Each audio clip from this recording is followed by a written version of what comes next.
Primero un poquito de historia. Según cuenta la leyenda, parece que fue este individuo al que todos conocéis bien, porque este es el famosísimo Tales, el teorema de Tales de matemáticas. Bueno, pues este individuo, que era de una ciudad griega llamada Mileto, en el siglo VI antes de Cristo hizo una experiencia. El ámbar es una resina fósil de un tipo de arbolito, son las coníferas, y tiene este aspecto. Os he puesto esta fotito de un árbol. Un arbolito es un souvenir típico de mi queridísima Polonia. Bueno, pues seguramente ahora ya sí recordáis lo que es el ámbar, ¿no? Bueno, pues él hizo una experiencia con este tipo de. No son piedras, pero bueno, yo le digo piedrecita con todo el cariño del mundo. Bueno, lo que hizo fue coger trocitos de esto, frotó un paño y observó lo siguiente.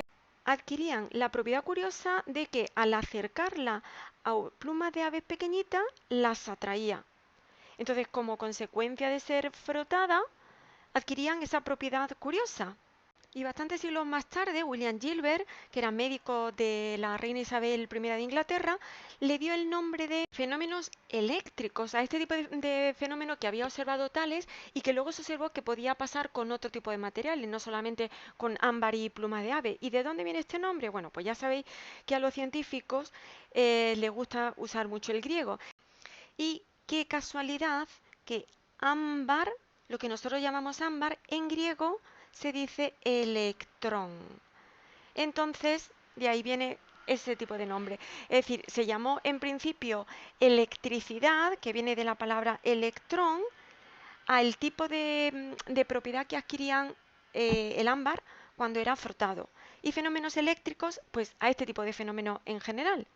Tuvo que pasar mucho tiempo hasta que un científico británico, famoso por su problema de visión, de confundir el rojo con el verde, John Dalton, en 1804, para explicar una serie de fenómenos, enuncia, bueno, se le ocurre, elabora una teoría, elabora una teoría partiendo de una serie de postulados, y el principal es que, según él, toda la materia está constituida por unas partículas indivisibles e inmutables a las que él llama átomos. Si son inmutables, quiere decir que no cambian durante toda su vida, y si son indivisibles, quiere decir que no tienen estructura interna. Bueno, pues lo sentimos mucho, pero su teoría era incorrecta. Funcionaba para algunas cosillas, pero era incorrecta. En 1897, un científico británico llamado J.J. Thomson, para explicar ciertos hechos experimentales, pues tiene que considerar que dentro de los átomos sí que hay partículas, y hay unas partículas a las que se llama posteriormente electrones, bueno, el electrón, que está dentro del átomo. O sea, el átomo sí que tiene estructura interna, tiene unas partículas dentro, y esta partícula en concreto tenía una propiedad, la carga eléctrica, negativa.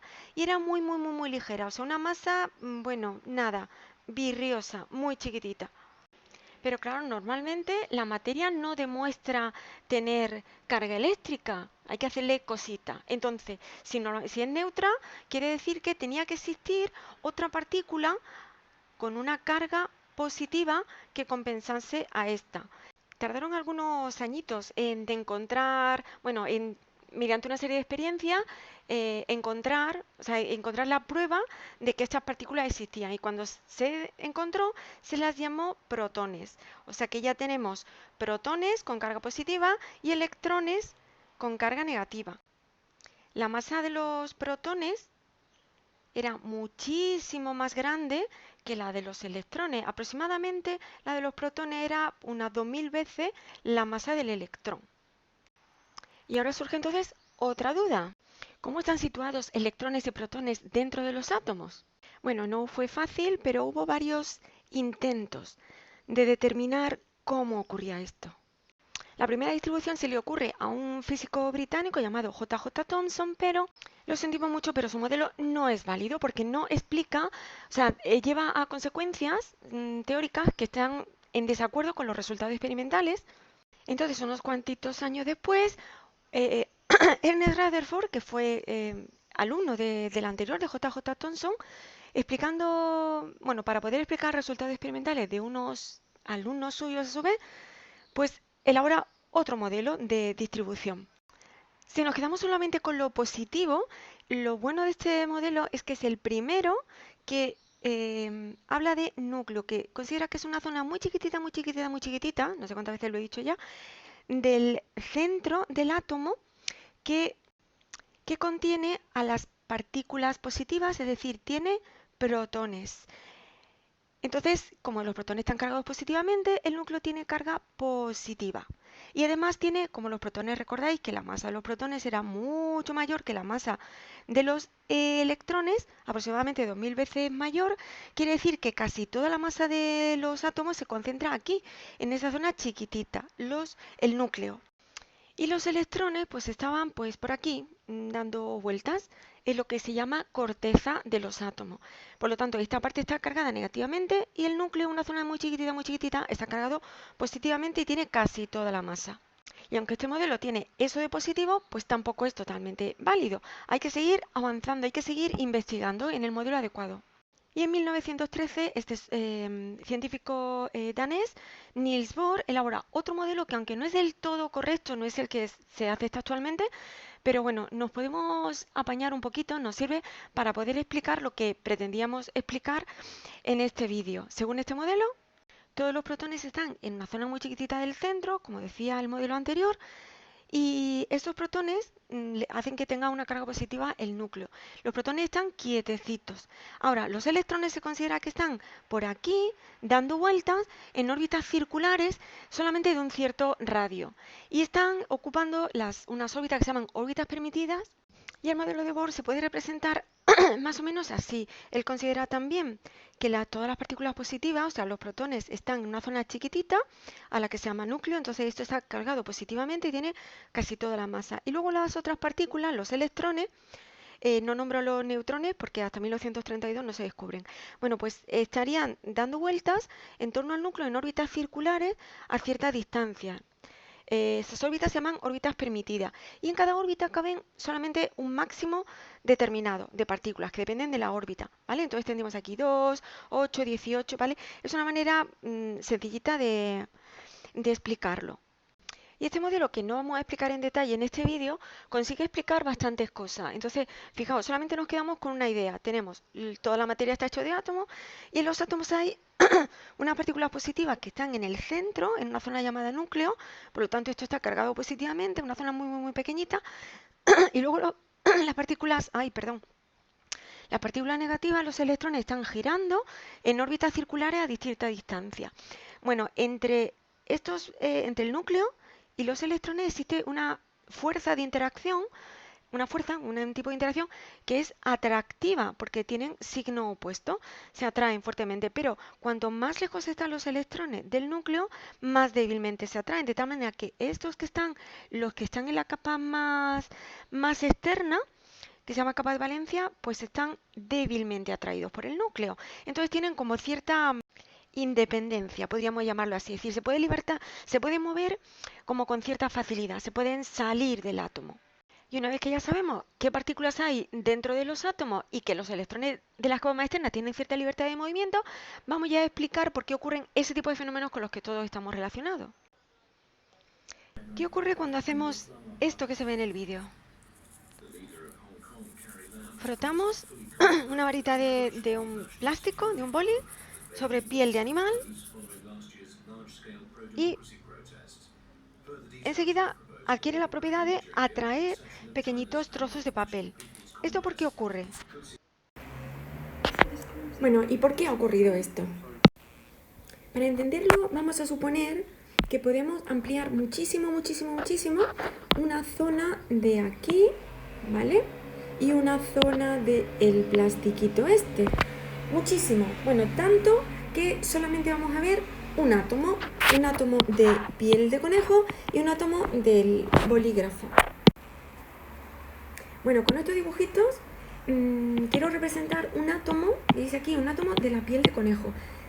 Esta es la zona, este es el núcleo cargado positivamente y aunque haya más electrones por aquí no los pinto, solamente pinto los de la capa más externa, que recordáis que tenían mucha independencia, era muy, en fin, le gustaba ir un poco a su bola, ¿no? Y este representa un átomo de la caña del bolígrafo, sí, se llama caña, la fundita esta de plastiquito, ¿vale? Pues lo represento en azul para distinguirlo de los electrones de un átomo de la piel de conejo. ¿Y qué ocurre cuando frotamos el plastiquito contra la piel de conejo? Bueno, pues resulta que cuando se frota uno con otro, estos electrones, los de la piel de conejo, tienden a irse hacia el otro lado. Siempre cuando se ponen en contacto, los electrones más externos de los átomos de uno de los materiales, en este caso de la piel de conejo, tienden a irse al otro lado. Siempre uno de los dos tiene más tendencia a dar electrones que el otro. En este caso, para esta pareja de materiales, piel de conejo, plastiquito del boli, son los de aquí los que se vienen aquí. Y al frotar, los electrones estos externos, más externos que tenía el átomo de la piel de conejo, estos de aquí, se han venido al otro átomo. Se han pasado aquí y ahora tiene más electrones, cada átomo, los átomos del boli, de la caña del boli, tienen más electrones que tenían antes. Como los electrones tienen carga negativa, ahora esto, el átomo del boli, ha pasado a tener carga negativa, porque ahora tiene más partículas negativas que antes. Y el átomo de la piel de conejo tiene carga positiva. O sea, de estar en estado neutro, que no tenían carga, inicialmente han pasado a tener carga, uno positivo y otro negativo. ¿Y qué pasa después? Cuando yo acerco el boli, que ahora está cargado, a los papelitos que no están cargados porque no le hemos hecho nada, o sea, estos son neutros, los átomos del papelito son neutros y los átomos de la caña del boli están cargados negativamente. Entonces esta es la situación que describe la foto. Tenemos el átomo de la piel, perdón, del bolígrafo, después de frotarlo, que ahora está cargado negativamente, tiene esto muchos electrones, muchos más de los que tenía antes, y esto, un atomito de los papelitos, representa esto, carga cero, porque tiene la carga positiva del núcleo y la carga de los electrones. Yo he representado solamente la capa más externa. Cuando el boli se acerca a los papelitos, entonces estos electrones, con estos electrones de aquí, de los más externos del átomo de los papelitos, se repelen, porque tienen la misma carga y no se pueden ni ver. Entonces, ¿qué es lo que hace estos electrones de aquí? Pues salen corriendo. Como esto tiene carga negativa, los electrones que estaban más cerquita, este es el atomito del trocito de papel. Entonces, los electrones que había más cerca se van al otro extremo, lo más lejos posible del átomo que se está acercando. Entonces, para desde el punto de vista del boli, de la caña del boli, esto, como no ve electrones cerca, considera que está cargado positivamente. Aunque en realidad no es que haya perdido electrones. Recordad que antes en la piel de conejo sí que había perdido sí que había perdido electrones cuando el boli se frotó contra él. Sí, aquí no. Este tipo de electrización, que se llama electrización por inducción o influencia, en ella no se produce pérdida de electrones ni transferencia de electrones de un átomo a otro. Simplemente pues se mueven, se alejan. Y ya, una vez que están alejados, y como tienen carga de signo opuesto, pues se atraen enormemente y eso es lo que los mantiene pegados. Bueno, por un tiempecito. En la primera parte del vídeo vimos cómo se podía cargar eléctricamente tanto la piel de conejo como la varilla del boli frotando. Bueno, pues eso se llama electrización por fricción. Es una manera de conseguir que los átomos de un cuerpo pasen a tener carga eléctrica. Eso se llama también triboelectricidad, porque tribos en griego significa fricción. Y podríamos preguntarnos, ¿y podría conseguir también el mismo efecto con un globito de goma en vez de con el boli? Y aquí tenéis la respuesta. Esta es la llamada serie triboeléctrica, que indica, en caso de que dos materiales se pongan en contacto, cuál es por frotamiento, ¿no? Cuál es el que tiende a robarle electrones al otro y por lo tanto quedar cargado negativamente. Aquí aparecen, veis, este es el 0, pues a medida que vamos para arriba, todos estos son los que tienden a quedarse cargados positivamente y los materiales que vienen por aquí tienden a quedarse cargados negativamente. Entonces, ¿cuándo conviene hacer esto? O sea, ¿con qué materiales conviene hacer esto? Pues, por ejemplo, cogemos uno de aquí, piel de conejo, hemos dicho, pues con el globo de goma. Fijaos, el globo de goma puesto en contacto con la piel de coneja, el globo de goma quedaría cargado negativamente. Cuanto más separados estén, mejor funciona. Otro tipo de materiales, pues por ejemplo, pues no sé, el cabello humano, por ejemplo, pues con el globo. Cuando nos frotamos el cabello con el globo, Entonces, nuestro cabello le da electrones al globo de goma. Es el globo de goma el que queda cargado negativamente.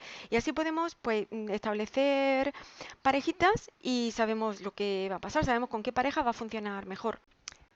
Y ahora unos vídeos cortitos de más experiencia de triboelectricidad, es decir, de cargar, para cargar un objeto mediante el frotamiento. Aquí tenemos la piel de conejo y el globito de goma.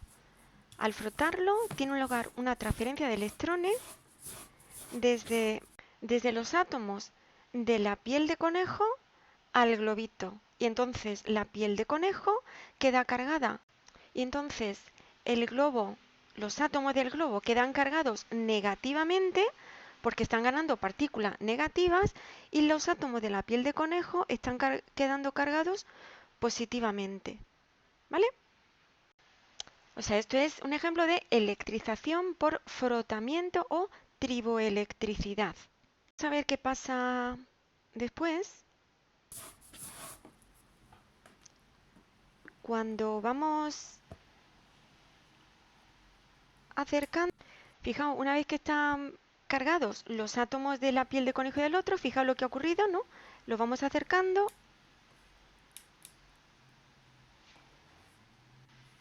Ves que en este preciso momento, veis, se están levantando estos pelillos, tienden a acercarse al globito de goma. ¿Qué es lo que ha ocurrido ahí? Ahora tenemos una electrización por inducción.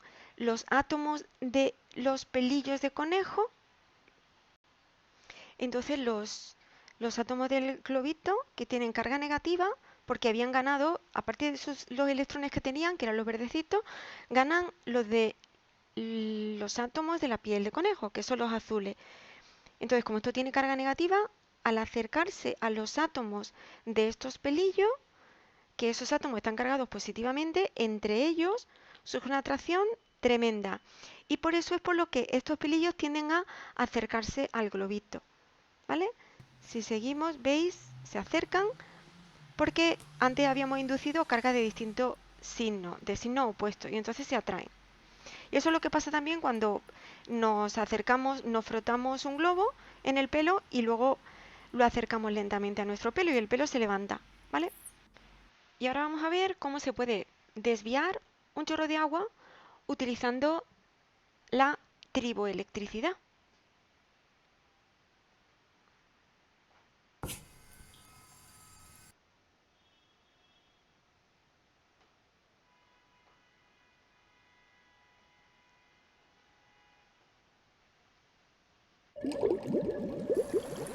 Experiencia